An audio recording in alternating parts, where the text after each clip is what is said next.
teman, memang sengaja untuk menghibur lewat cerita. Assalamualaikum warahmatullahi wabarakatuh. Nama saya Keiza Prameswari Anggriawan, bisa dipanggil Kay. Umur saya 11 tahun. Saya sekolah di SD Jagakarsa 01 Pagi, kelas 5 SD. Hobi saya membaca buku, memasak, bermain gadget, dan bermain dengan kucing. Cita-cita saya menjadi guru. Doakan ya teman-teman, semoga terkabul. Amin. Alamat rumah saya di Jalan Gandaria Bawah, RT 13 RW 2 nomor 75, Jagakarsa, Jakarta Selatan. Hari ini saya akan membawakan cerita yang berjudul Kisah Dato Tonggara atau Asal-Usul Kampung Makassar. Cerita ini aku ambil dari buku PLBJ kelas 4 penerbit Yudhistira yang diterbitkan pada tahun 2005. Oh ya teman-teman, aku punya pantun nih. Makan bakmi di daerah Jembatan Besi. Coba juga tahu kuah tausi. Meski pandemi ini belum teratasi, kita harus tetap semangat berliterasi. Simak ya ceritanya. Pada zaman dahulu, di tanah Betawi, pernah hidup seorang anak yang bernama Dato Tonggara. Ia berasal dari keluarga miskin. Menurut cerita, kedua orang tuanya berasal dari Makassar. Ayo teman-teman, ada yang tahu Makassar di provinsi mana? Yap, betul. Pintar banget sih kamu yang pakai baju warna merah. Makassar itu di Provinsi Sulawesi Selatan. Dato Tonggara hanya hidup bersama ibunya. Ayahnya telah meninggal dunia karena sakit, sehingga mereka harus terpaksa berhutang kepada Haji Mugeni. Hingga ayahnya meninggal, hutang itu pun belum dapat dilunasi. Haji Mugeni sudah memberi peringatan kepada Dato Tonggara dan ibunya agar segera melunasi hutangnya. Jika tidak melunasi hutangnya, terpaksa rumahnya akan disita. Dato Tonggara sangat bingung dari mana ia mendapatkan uang untuk melunasi hutangnya. Satu-satunya harta yang ia miliki hanyalah seekor ayam jago, si Bejo.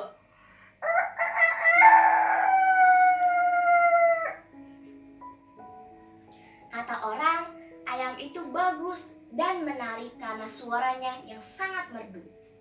Jika dijual, tentu akan mahal harganya. Dato Tonggara tidak tega melihat ibunya yang semakin hari semakin sedih karena tidak bisa melunasi hutangnya. Bagaimana nih nak? Kita tidak bisa melunasi hutang kita. Nanti rumah kita akan disita. Tenang Bu, Ibu jangan sedih ya. Aku akan berusaha untuk melunasi hutang kita. Akhirnya Dato Tonggara memutuskan untuk menjual ayamnya tersebut. Pagi-pagi sekali Dato Tonggara sudah memberi makan ayamnya. Kur kur kur.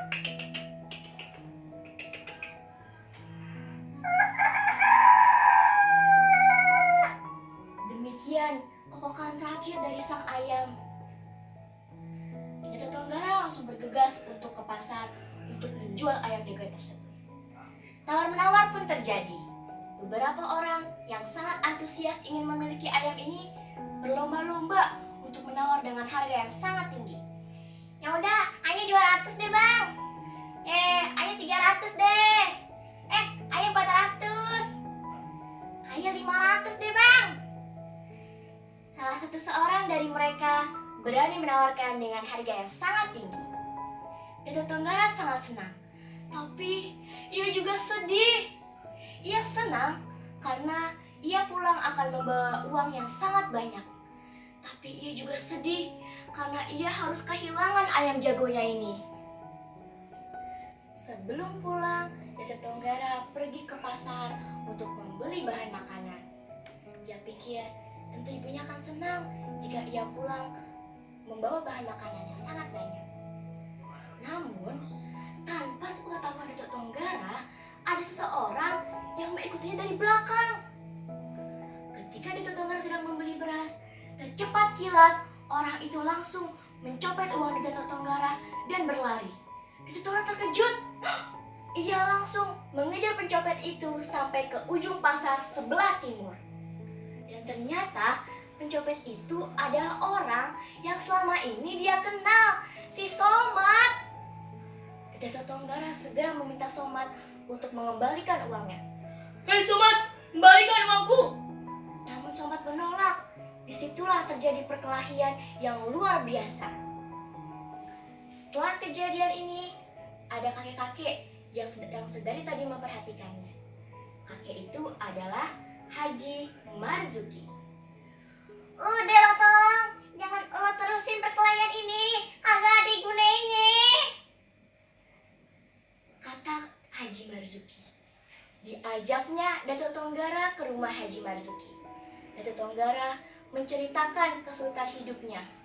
Senang mendengar bakti dan kejujuran Datuk Tonggara kepada kedua orang tuanya.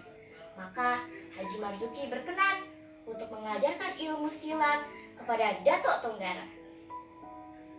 Datuk Tonggara menerima kebaikan Haji Marzuki. Ia belajar dengan sungguh-sungguh. Selang beberapa bulan, Datuk Tonggara telah menguasai ilmu yang dipelajarinya. Pada suatu hari, Datuk Tonggara pergi ke pasar untuk membeli suatu keperluan. Di pasar, ia melihat Zakaria dan ia mengingat, Zakaria adalah orang yang dulu pernah membantu si Somad untuk mencopet uangnya. Hei, kamu Zakaria kan? Orang yang dulu pernah mencopet uangku. Zakaria lari terbirit-birit dan segera melaporkan kejadian ini kepada Somad. Mendengar laporan Zakaria, Somad pun hatinya menjadi marah. Ia langsung mendatangi Datuk Tonggara. Datuk Tonggara yang sedang duduk manis di warung kopi. Ia melihat ada si Somad. Hei Somad, kau dulu pernah mencopet uangku kan? Berarti sekarang kau kembalikan. Cepat, kembalikan uangku. Dan disitulah si Somad menjadi kalap. Ia langsung terjadi perkelahian di antara mereka. Perkelahian itu pun dimenangkan oleh Datuk Tonggara. Somad pun meminta ampun dan Datuk Tonggara pun mengampuninya. Beberapa hari kemudian, Somad membuat fitnah untuk menjatuhkan nama Datuk Tonggara. Diceritakan kepada Babah Kiat bahwa Datuk Tonggara lah yang telah mengambil padi-padi milik Babah Kiat. Mama Kiat, padi-padi yang ente simpen semalam dicuri orang, Bah. Datuk Tonggara yang ambil. Mendengar laporan Somad, Babah Kiat menjadi geram. Ia langsung menyiapkan kompeni Belanda untuk membuktikannya. Ketika Datuk Tonggara sedang duduk di warung kopi, Datuk Tonggara dihampiri oleh kompeni Belanda. Is yo nam Datuk Tonggara? Ya, benar. Nama saya Datuk Tonggara. Ada apa, Tuan? Kami diutus Tuan Hendrik untuk menangkap Tuan. Tuan telah mencuri padi-padi milik Babah Kiat. Sesampainya di kantor kompeni Belanda, Datuk Tonggara pun sedang diperiksa. Pada saat pemeriksaan, datanglah seorang serdadu Belanda yang melaporkan bahwa ia melihat banyak tumpukan padi di rumah Somad di Pasar Rebo. Dan mereka langsung membuktikannya. Ternyata benar, di rumah Somad banyak sekali tumpukan padi-padi hasil curian.